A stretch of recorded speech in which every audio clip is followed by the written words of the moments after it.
Buda Idea, el podcast de Budea sobre construcción industrializada con madera técnica. Presentado por Octavio Ullá. Muy buenos días y bienvenidos a un nuevo podcast de Buda Idea, el podcast de Budea. Hoy nos acompañará Jesús Menéndez. Jesús Menéndez es ingeniero de montes y la vida la ha llevado por la investigación educativa, la ha llevado hacia la madera, de allí al cálculo estructural y de ahí se ha ido al Passive House. Actualmente es certificador e instructor Passive House, con lo cual lleva muchísimos años de experiencia y un amplio bagaje internacional vinculado a la madera, a la eficiencia energética, con lo cual con él hablaremos sobre cómo se hacen los cálculos estructurales en madera, por qué no se puede trasladar un proyecto normal de hormigón a uno de madera, sino que tiene que construirse desde el principio de esta manera. Hablaremos de sistemas constructivos y dentro de Passive House hablaremos de por qué puede ser una buena inversión y no es un lujo, si se puede hacer rehabilitación pensando en Passive House y en eficiencia energética. Y también para finalizar hablaremos un poquito de otros sistemas de trabajar diferentes a los que conocemos de promotor, proyectista y constructor, sino sistemas de design and build que él ha visto funcionar en otros países. Os dejamos con la entrevista. Hasta ahora. Muy buenos días, como hemos dicho en la introducción, hoy estamos con Jesús Menéndez, alguien muy cercano al proyecto de Budea y al que os queremos presentar. Hola Jesús, ¿cómo estás? Hola, buenos días. Muy bien. Aquí también tenemos con nosotros a nuestro cofundador, Pablo Saiz. Muy buenas, ¿cómo estás? Hola, pues nada, encantado de estar aquí de nuevo con Jesús, que siempre, la verdad, que se aprende un montón a nivel de estructuras, cálculos y demás. Sí, porque tenemos la suerte de que Jesús, aparte de saber mucho, sabe explicar muy bien, con lo cual vamos a intentar sacarle todo el partido posible durante este podcast, que como sabéis intentamos que dure media horita y donde iremos repasando un poquito todos sus aprendizajes y su experiencia.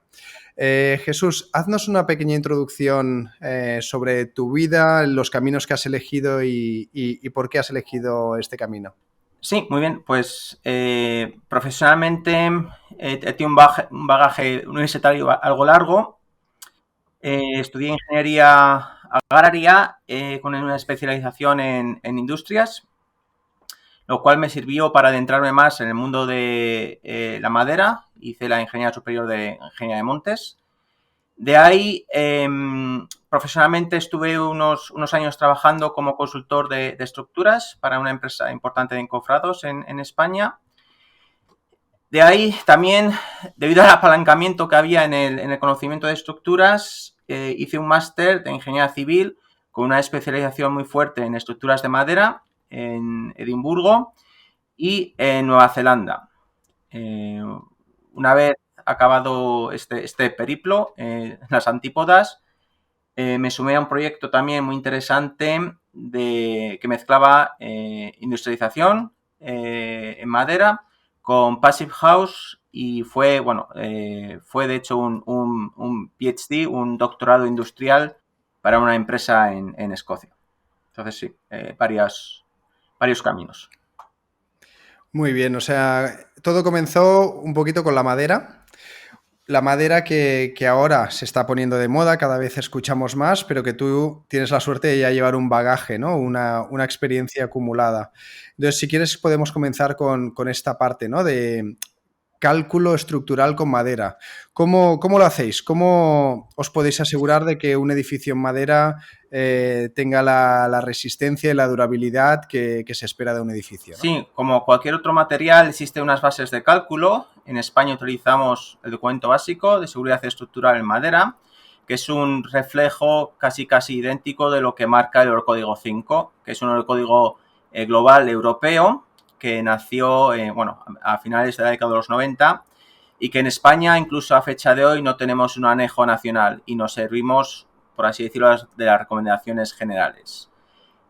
Próximamente me parece que ya se va a publicar uno, pero insisto, las bases de cálculo son las mismas y es un material como cualquier otro que viene caracterizado estructuralmente y que aplicamos el conocimiento físico de estructuras y las aplicamos a cualquier tipología de proyecto. En cuanto al Eurocódigo, hay hay dos vertientes, una que es para edificios, otra que es para puentes y pasarelas, y asimismo los métodos de cálculo son para estados límites últimos, estados límites de servicio, y también un apunte aparte, la seguridad estructural en caso de fuego, comprobación a fuego. Que precisamente te iba a referenciar que tú siempre haces referencia, por ejemplo, al Madrid de los Austrias, ¿no? La madera se ha utilizado desde hace muchos años para crear estructuras y edificios que muchas veces no somos conscientes, pero ahora entra la madera técnica, ¿no? Han entrado los laminados, contralaminados. ¿Qué ha cambiado aquí, tanto a nivel de cálculo de posibilidades? ¿Qué nuevos horizontes nos abre la madera técnica? La madera técnica nos permite tener un componente estructural con algo más de fiabilidad. Nos basamos en percentiles, ¿no? Entonces, el hecho de laminar la madera o utilizar otras técnicas para sacar estos productos o derivados de madera como componente estructural nos hace que aprovechemos más el material, eso en primer lugar, y que esa caracterización que utilizamos sea más segura. La madera como estructura o madera técnica como estructura, vigas laminadas llevan más o casi 100 años. Empezó en Suecia, en Escandinavia. Se puede ver perfectamente en la estación de trenes de Estocolmo, en la principal.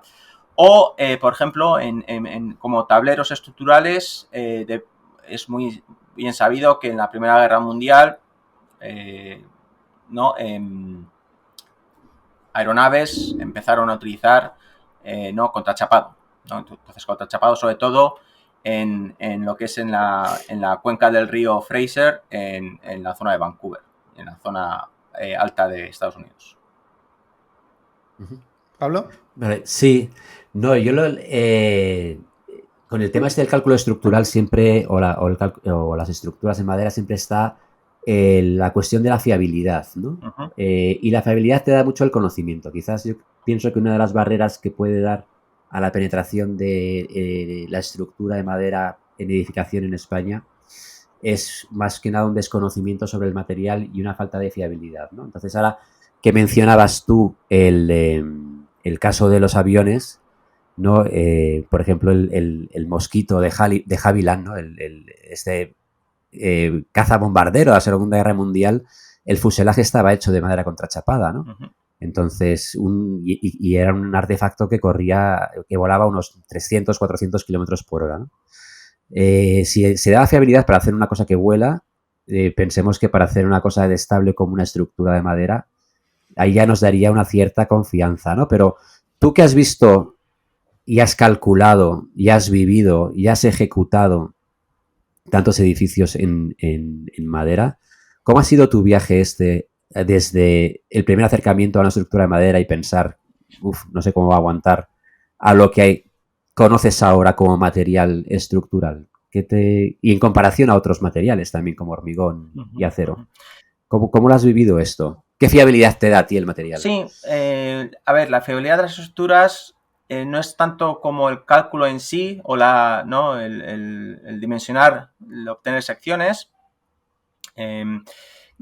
Es un tema más de detalle, es un tema más de utilización o una utilización más oportuna de un material bajo unas condiciones. Y hay que tener cuidado a la hora de establecer esos detalles, sobre todo a nivel de conexiones y a nivel de que este material, el enemigo siempre va a ser la humedad o el agua, evitar que haya una retención de humedad o que esa humedad, si se llega a producir, no se seque.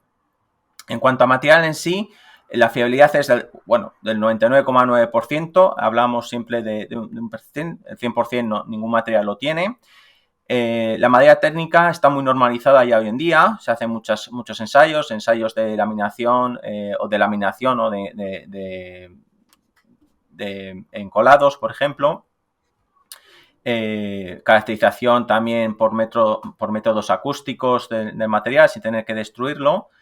Y lo que es la fiabilidad de las estructuras, también de decir desde mi perspectiva que suelen ser estructuras bastante resilientes y robustas, donde si falla realmente avisa, ¿no? Porque eso es una de las ventajas que puede tener una estructura de madera, que rompe o intentar que rompa de una manera más dúctil y menos frágil, es decir, que te vaya avisando, ¿no? Si hay algún problema, para obviamente desalojar ese edificio. O sea, la madera es fiable, pero es distinta, ¿no? Es decir, algo que hablamos muchas veces es, no puedes coger un proyecto diseñado para el hormigón y quererlo trasladar tal cual a madera. ¿Cuáles son los elementos que hacen que sea distinto y qué otras potencialidades te dan a la hora de diseñar un proyecto? Hay ciertos aspectos a tener en cuenta, depende de la tipología del edificio. Edificios de grandes luces, obviamente hay que tener cuidado con las conexiones, sobre todo si son conexiones semirrígidas, si tienen que aguantar momentos. Hay que tener cuidado también con las flechas, hay que tener cuidado con cambios ambientales, porque también el hecho de que haya dilataciones o unos cambios de temperatura entre la parte superior y la parte inferior puede dar lugar a unas solicitaciones no deseadas. La madera también es muy importante, cómo se comporta en las direcciones, porque tiene 3 direcciones, la tangencial, la radial y la perpendicular. Por ejemplo, las tracciones paralelas a la fibra es algo que siempre hay que evitar. Entonces, bueno, insisto, esto es un poco conocer el material para ver cómo se emplea. Uno tiene que ser también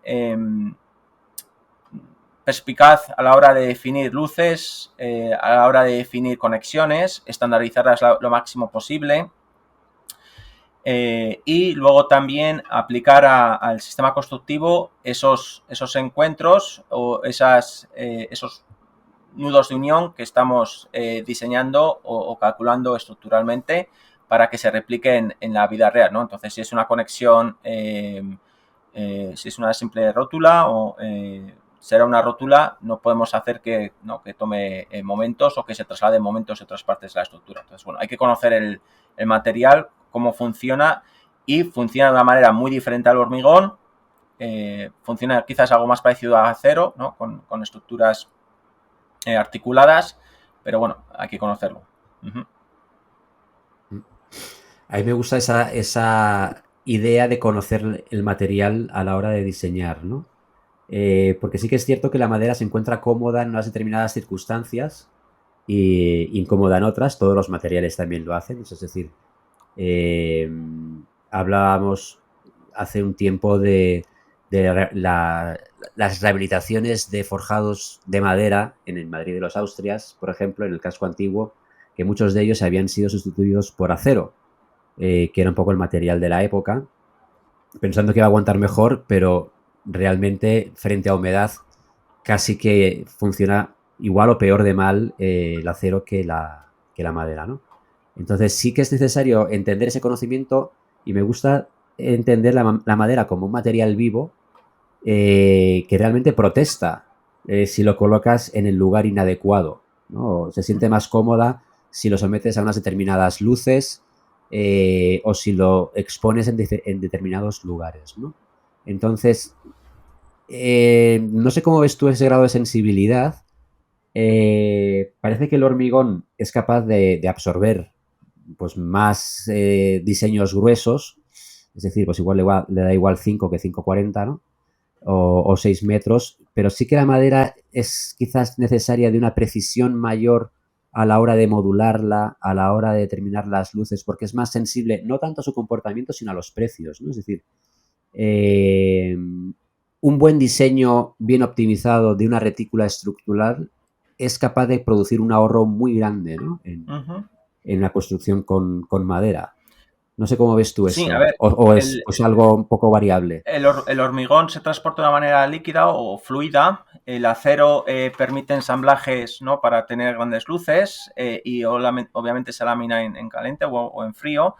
La madera es algo distinta porque uno tiene que tener en cuenta la modularización que tiene en las fábricas de segunda producción, cómo se va a ensamblar o si se va a transportar de una manera especial, ¿no? para proyectos de grandes luces. Si queremos simplificar un proyecto, no desde un punto de vista de la arquitectura, sino desde un punto de vista estructural, tenemos que ir a modularizaciones que sean fácilmente transportables y que tengan una denotación más productiva en cuanto a que se evitan desperdicios o cortes igual innecesarios que sufren, ¿no? Pérdidas o mermas. Entonces, tener unas mallas estructurales ya consolidadas desde el punto de vista de esta industria de segunda transformación, va a hacer que el proyecto sea mucho más sencillo y más económico. Entonces, con esto no quiero decir que no sea posible obtener medidas más igual irracionales o más singulares, que sí que se puede, pero esto va a implicar un coste añadido, primero desde un punto de vista técnico, porque, bueno, suelen ser cálculos algo más complejos, suelen llevar la introducción de un material más híbrido, por ejemplo, igual acero, o formar celosías o cerchas, o formar sistemas compuestos, madera, hormigón, y también nos va a implicar que el modo productivo sea también algo diferente. Entonces, ese precio va a aumentar de ese material porque esas dimensiones no son las estándares. Entonces, uno cuando diseña, ya desde ese punto de inicio, tiene que tener en mente unas dimensiones estándares en el mercado que nos movamos, porque no son las mismas en el mercado, no lo sé, escandinavo, que en el mercado igual centroeuropeo o español. Eso que dices es genial porque enlaza mucho con nuestra filosofía, ¿no? Siempre habrán edificios emblemáticos y es bueno que los hayan. Muchas veces avanzan el punto de conocimiento, hacen que el público general lo conozca, etcétera. Pero nuestro enfoque es ofrecer edificios que sean sostenibles, pero también rentables, ¿no? Para que muchos edificios se puedan hacer en madera, tienen que ser rentables para el promotor. Y ahí entramos también en todo el tema de sistemas constructivos en madera, ¿no? Hay diferentes opciones, desde sistemas más masivos en CLT, donde los muros son portantes, sistemas de viga y pilar, frames mixtos. ¿Cuál es tu recomendación? ¿Hay un sistema mejor? ¿De cada proyecto puede tener una solución distinta? ¿Hacia dónde apuntas tus soluciones? Cada proyecto se tiene que estudiar de una manera independiente y no hay un santo grial o una regla universal que diga esto va a funcionar para todo. No, porque depende de muchas cosas. Desde el punto de vista estético, primero, el CLT se puede dejar visto y también tendría cierta resistencia a fuego. Entonces es un material que puede encajar en ciertos proyectos, igual en forjados vistos o muros que sean vistos. El entramado ligero nos puede ahorrar más espacio, puede acomodar parte de aislamiento en su propia estructura. Más sistemas como Brestapel o madera maciza, madera laminada también puede ser otro elemento. Sistemas compuestos, como he dicho antes, forjados madera en viguería con hormigón, o sistemas ya también compuestos o donde el perfil o esa sección deja de ser rectangular y son sistemas como doble T's, por ejemplo, en lo que se conoce en la ingeniería civil. Pueden ser, podemos hablar de vigas curvas para cubiertas curvas o, bueno, el sistema perfecto no existe. Sí que es cierto que debido a la compresión que puede sufrir la madera en altura, no es muy conveniente poner madera perpendicular por la compresión que puede dar, ¿no?, lugar, y por esa deformación que va a hacer que cada piso sea encoja. Entonces, bueno, sistemas más en altura suelen ser preferenciables, o ya con 4 o 5 alturas iría sistemas bien en CLT o sistemas híbridos, ¿no?, de post and beam con núcleos rigidizadores.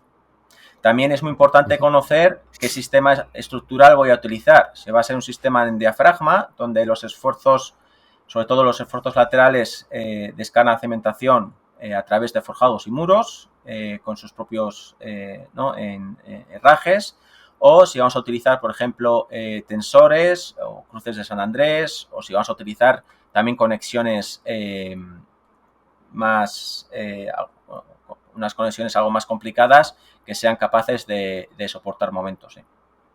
Pero como insisto, cada sistema estructural puede ser válido en una condición o en otra. No.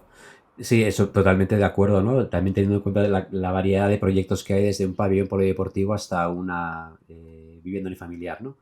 Si nos quedamos en el ámbito un poco de la vivienda colectiva y vivienda colectiva en altura, ¿no? Para ir acotando un poco, una de las cosas que a nosotros nos obsesionan es la creación de un determinado estándar, ¿no? Que permita también hacer las cosas con cierta variedad.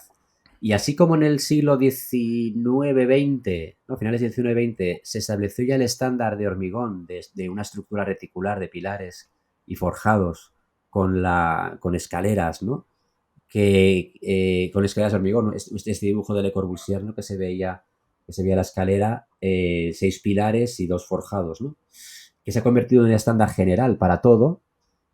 Tú estás viendo, ya que conoces desde el ámbito académico al profesional de medio mundo, ¿estás viendo que en el ámbito de vivienda colectiva se esté creando un determinado estándar constructivo de madera? ¿O todavía estamos en una fase de probar diferentes sistemas? Yo creo que el mercado va en dirección a 2 tipos de sistemas. Uno más híbrido, en el que mezcla pues el típico post and beam con cajas o con muros de diafragma o muros a cortante en núcleos de escaleras, por ejemplo, como bien dices, o núcleos de ascensor. Y el sistema quizás que es menos flexible, pero que permite una distribución mucho más horizontal de las cargas, que son en CLT, ¿no? Muros de carga en CLT, que se va haciendo piso por piso y que son capaces de llegar a un cierto número de alturas, como puede ser 12, 13 o 14, que ya se han realizado. Vale, o sea que tenemos estos dos, ¿no? Uno más que sería un reflejo un poco del sistema este de retícula de hormigón, porque es una retícula de vigas y pilares, ¿no? El post and beam. Y otro más de muros de carga, que sería el CLT, ¿no? Muy bien. Perfecto. Y luego tenemos otra de tus facetas así importantes, es el ámbito de Passive House, ¿no? Tú eres certificador Passive House, que es algo también bastante significativo. También teníamos un cierto debate en cuanto a Passive House en vivienda unifamiliar, lo vemos también ya muy consolidado, pero todavía estamos viendo como los primeros ejemplos en vivienda colectiva, ¿no? Es decir, como la primera promoción de vivienda colectiva con el certificado Passive House. ¿Cómo lo estás viendo tú ese desarrollo también a nivel europeo, a nivel nacional? ¿Qué barreras le ves tú o qué posibilidades le ves al Passive House en vivienda colectiva en general? Sí, a ver, hay que ver un poco quién es o quién promueve vivienda colectiva y quién promueve vivienda unifamiliar. La vivienda unifamiliar suele ser autopromotores, en la mayoría de los casos, o pequeñas promociones, quizás promovidas por una entidad que también tiene un compromiso quizás con la eficiencia energética. En promoción en altura o plurifamiliar, quizás no importa tanto la eficiencia energética como pueden ser otros factores, pero bueno, cada vez más se ven más ejemplos, ¿no? en España o en el resto del mundo. Claro, hay que ver Passive House como un estándar de eficiencia energética. Implica una serie de acciones, una serie de principios a tener en cuenta que son de obligado cumplimiento y que quizás en partes de España tradicionalmente no sea, es algo que no se ha considerado ni por asomo, ¿no? Como puede ser la hermeticidad o como puede ser, por ejemplo, la ventilación mecánica con recuperación de energía, con recuperación de calor. Esto sí que ha podido ser algo muy nuevo, pero yo creo que en los últimos 5 años, específicamente en España, cada vez se están viendo más proyectos y muchos de ellos de índole privada y que están apostando por el estándar como un fiel reflejo de construcción de calidad, ¿no? Entonces, tampoco hay que olvidar que el estándar Passive House no es solo un estándar a nivel de papel, sino que hay que hacer ciertas comprobaciones en obra y hay que constatar que la calidad constructiva con la que se ha ejecutado el edificio. Porque el Passive House es un lujo a nivel de que yo gasto más de lo que podría gastar, pero a cambio tengo un confort térmico, etcétera, ¿o es rentable en sí mismo teniendo en cuenta la repercusión en menores gastos de climatización que tendré en el futuro? Passive House, que yo conozco desde el año 2010, que es cuando inicié un doctorado en este tema y con construcción de madera, no es un lujo, de hecho es una necesidad. Tenemos una necesidad porque la única forma que tenemos para poder ahorrar emisiones de CO2 y a nivel privado ahorrar en la factura energética, el primer punto es actuar sobre el envolvente y ser eficientes. Entonces, sí que es cierto que puede costar algo más, sí que es cierto que ha habido un coste de tecnología que yo creo que ya se ha absorbido y sí que es cierto que cada vez hay más apoyo de una industria secundaria, ¿no? Una industria, por ejemplo, de carpinterías, una industria de sistemas de ventilación, una industria que ofrece cintas, láminas, ¿no? Soluciones para obtener hermeticidad, que está ya muy consolidada y que está ayudando a que estos proyectos se puedan realizar también con unos costes muy moderados, unos costes adicionales muy moderados. Y con una partida de diseño inicialmente ya pensada, ¿no? Enfocando quizás todo lo que es el ciclo de proyecto a nivel arquitectónico, a nivel de estructura, a nivel de eficiencia energética, se puede construir por muy poquito más, de forma que sería rentable o sería amortizable en un periodo de 5 a 10 años, que para una vivienda realmente es un periodo muy corto de amortización. Y dos preguntas. El Passive House siempre lo asociamos mucho a la madera, ¿no? A viviendas de madera. ¿Por qué esta asociación o cuáles son las virtudes de la madera para que así haya sido? Y cómo de diferente tiene que ser un proyecto Passive House típico del norte de Europa, donde hace mucho más frío, que uno que, por ejemplo, planteáramos en Sevilla. Sí, sí. A ver, Passive House se puede construir con cualquier material. Hay muchos proyectos, como bien dices, en madera, tanto en tramado como en CLT. Hay muchos proyectos así, por ejemplo, con materiales modernos, como por ejemplo el hormigón celular o los sistemas ICFs, que son Insulated Concrete Forms, que es aislamiento y hormigón. Va vinculado en madera porque tradicionalmente, sobre todo en el centro de Europa y también países escandinavos, se ha construido unifamiliares, ¿no? con madera, porque bueno, es algo más común, ¿no? en otros países. Para realizarlo, cualquier tipología de proyecto, uno tiene que tener en cuenta, primero, las transmitancias que van a tener los cerramientos, que son propias de cada proyecto, dependiendo, como bien dices, de la ubicación, de la orientación, de la altitud. Pero también lo más importante es ver cómo se va a poner todo junto, ¿no? Cómo se va a conformar ese sistema y tener una gran apreciación por esos detalles, de manera que evitemos que se produzcan puentes térmicos o puntos conflictivos donde puede poner en compromiso tanto la eficiencia de ese proyecto como la higiene, ¿no? Porque puede, no en Sevilla, pero si hablamos de un proyecto, yo que sé, en el Pirineo o en el sistema central, si no se tienen en cuenta esos parámetros, puede provocar problemas de salud a los ocupantes, porque se desarrolle patógenos, mohos o esporas, ¿no? Provenientes también de esos mohos o de levaduras. Entonces eso. Por condensaciones, ¿no? Sí, por condensaciones, pero por eso digo, ¿no? Que hay que estudiarlo bien en detalle. Muchas veces hay que estudiar solo una o dos veces y replicar un detalle que ya se ha construido, ¿no? Y se ha hecho bien. Tampoco hay que inventar la rueda en cada proyecto. Muy bien.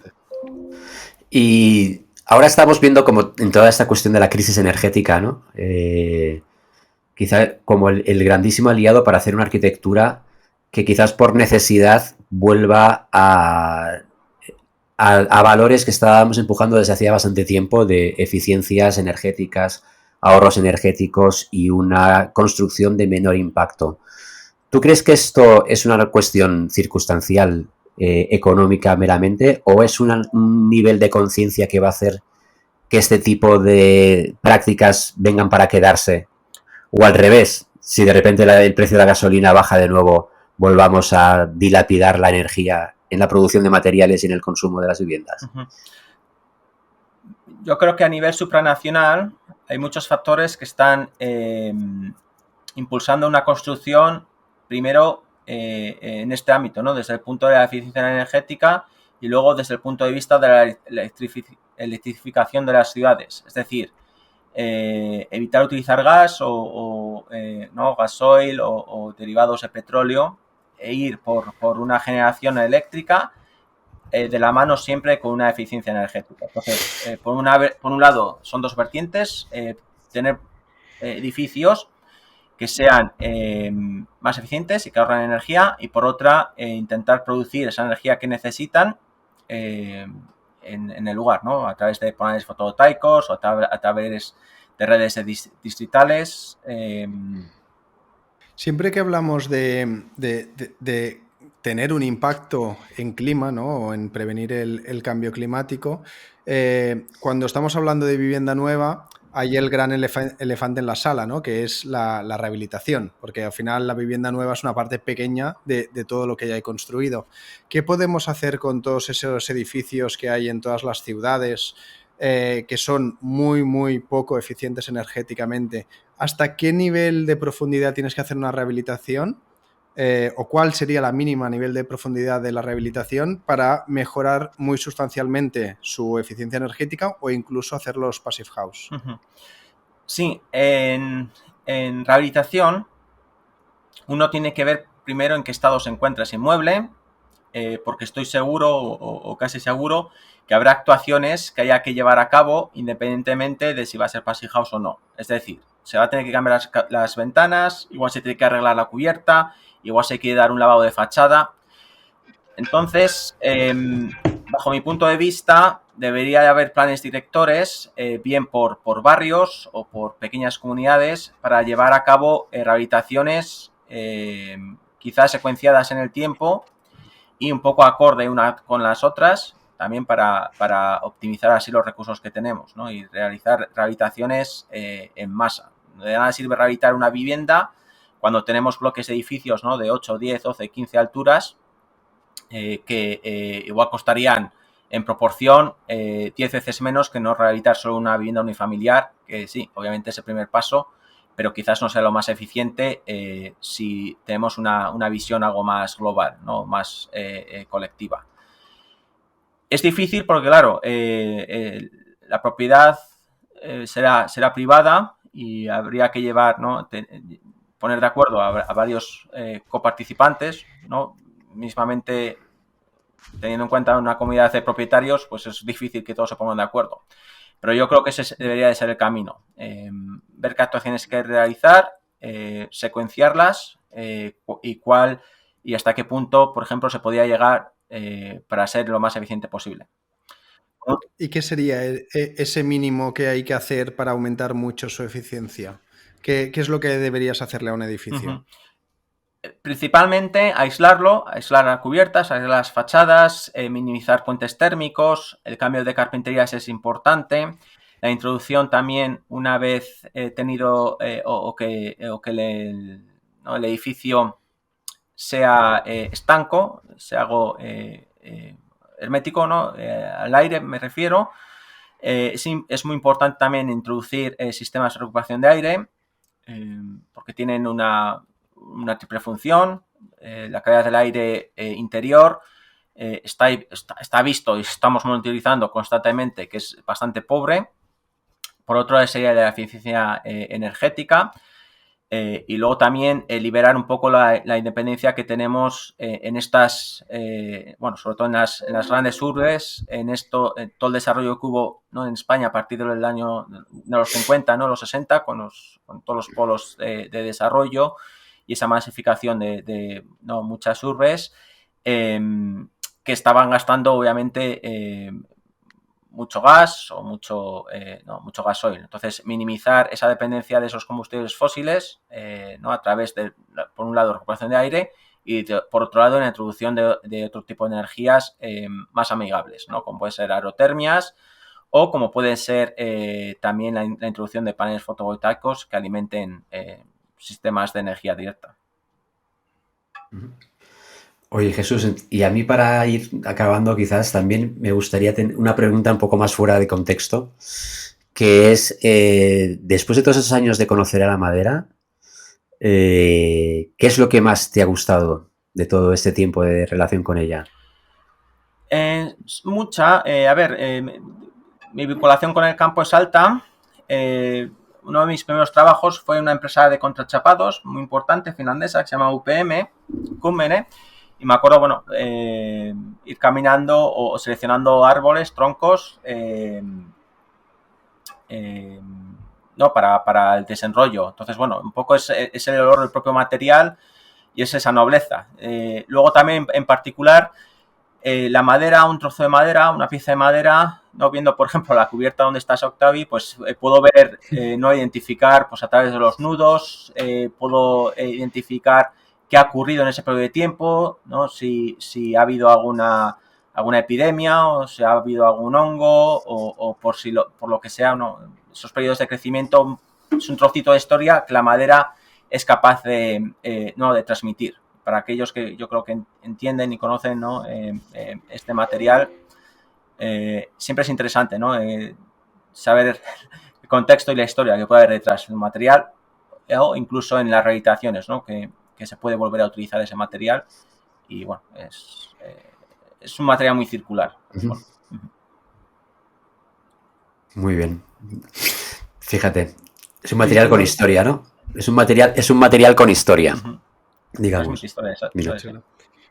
Vinculado a esa visión cosmopolita que apuntaba Pablo Sáez que tienes, ¿qué diferencias fundamentales ves entre los países? Algo que nos habías comentado en otros foros es que en otros mercados veías modelos de design and build globales, ¿no? Desde las constructoras, mientras que aquí tradicionalmente ha estado muy separado el promotor, el proyectista, arquitecto y el constructor.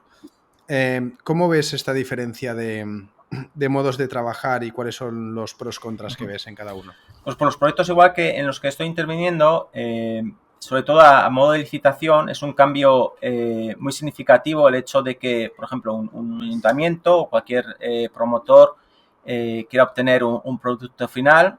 Entonces la licitación se hace de forma diferente, ¿no? Entonces parte de un precio X y por ese precio las empresas que licitan, como bien dices en el Design and Build, tienen ya un objetivo final y un objetivo que han de cumplir. No solo es algo que primero se ha de diseñar, luego hay que presupuestar, luego hay que licitar. Entonces, bueno, desde un inicio las propias empresas, o lo que en inglés igual conocemos como main contractor, ya tienen en cuenta pues esos equipos de trabajo que son muy versátiles y polivalentes. Entonces, bueno, yo creo que desde el punto de vista de inicial se parte de la construcción hacia atrás, ¿no? Hacia el diseño. Entonces, bueno, entiende también mucho más el tema de los costes y yo creo que suele haber menos desviaciones. Diría que es un método de licitación, un método de cómo abordar un proyecto mucho más ágil y directo. Eso, sí, al final es un proyecto que se enfoca desde el principio al precio y al valor, ¿no? En lugar de a los requisitos o voluntades que se hacen durante un proyecto de diseño y que después hay que ver qué precio tienen, ¿no? Sí. O sea, es un proyecto colaborativo. Ahora que se habla tanto de colaborativo, es un proyecto colaborativo a la antigua quizás, pero es un proyecto donde quizás es más fácil alinear intereses y aptitudes, ¿no? O sea, es diseñar sabiendo el sistema, cuáles son sus restricciones y cómo hacer un proyecto que sea capaz de alcanzar los retos de valor y coste que puede dar un promotor, ya sea público o privado, ¿no? A mí es lo que me parece quizás más interesante de este sistema. Uh-huh. Muy bien, pues para acabar, si quieres decir algunas palabras para aquel promotor o constructor que diga, me interesa esto, quiero empezar a investigar para ver si algún proyecto futuro lo hago en madera o Passive House, ¿qué le dirías que debe comenzar a mirar o a pensar? Sí, bueno, tanto si es en madera como si en Passive House están relacionados, pero bueno, son dos conceptos diferentes. Antes de nada, que son dos conceptos con cierta seguridad.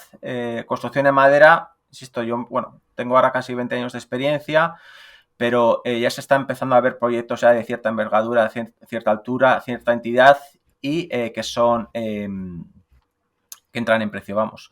Y en cuanto a Passive House, es un estándar, ¿no?, de eficiencia energética, también sobradamente contrastado, que lleva ya, bueno, 31 años desde que nació el primer proyecto, y que se puede, ¿no?, obtener un edificio con unas prestaciones energéticas tal y como se han diseñado, que eso es algo muy difícil de decir, ¿no?, porque ni incluso los vehículos consumen lo que el fabricante indica. Entonces, bueno, esto saberlo en un edificio es una gran premisa y puede ser también un gran argumento de venta en el contexto actual, ¿no?, con la crisis energética que tenemos ahora encima. Entonces, bueno, ser capaz o ser independiente de estos factores externos a uno y que no poder ser libres ¿no?, de toda esta crisis energética con esas consecuencias que puede tener, yo creo que es un argumento muy grande para poder empezar a proyectar de esta manera. Y para todos aquellos que estén interesados en construcción en madera, lo mismo, ¿no?, multitud de proyectos, la seguridad que tiene la normalización actual, los códigos estructurales, es muy alta.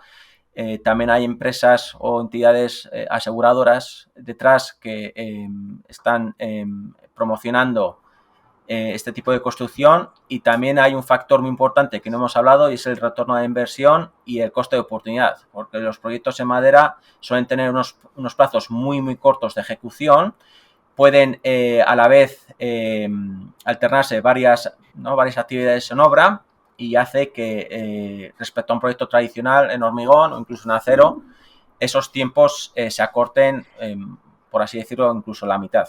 Entonces, bueno, el retorno económico o el cash flow que puede tener un promotor construyendo de esta manera puede ser alto. Sobre todo también para edificios de un uso igual terciario, ¿no?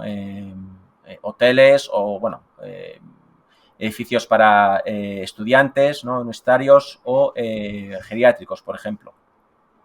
¿No? Apartamentos con una asistencia personalizada.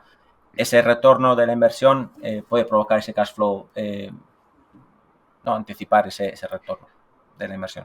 Perfecto. Pues con estas palabras nos quedamos. Creo que has hecho un magnífico resumen. Y nada, si dejaremos los datos de contacto por si alguien te quiere contactar, y también aquí estamos en Gudea promoviendo este tipo de edificios, ¿no?, sostenibles y eficientes energéticamente. Muchas gracias por pasar este día con nosotros. A vosotros, gracias por tenerme. Un saludo. Hasta luego. Gracias, Jesús. Nos vemos en breve. Hasta luego, Octavi. Gracias, Jesús. Adiós. Gracias por escuchar un nuevo episodio de Buda Idea, el podcast de Budea. Te esperamos en el próximo programa para hablar de lo que más nos apasiona, la construcción industrializada con madera técnica.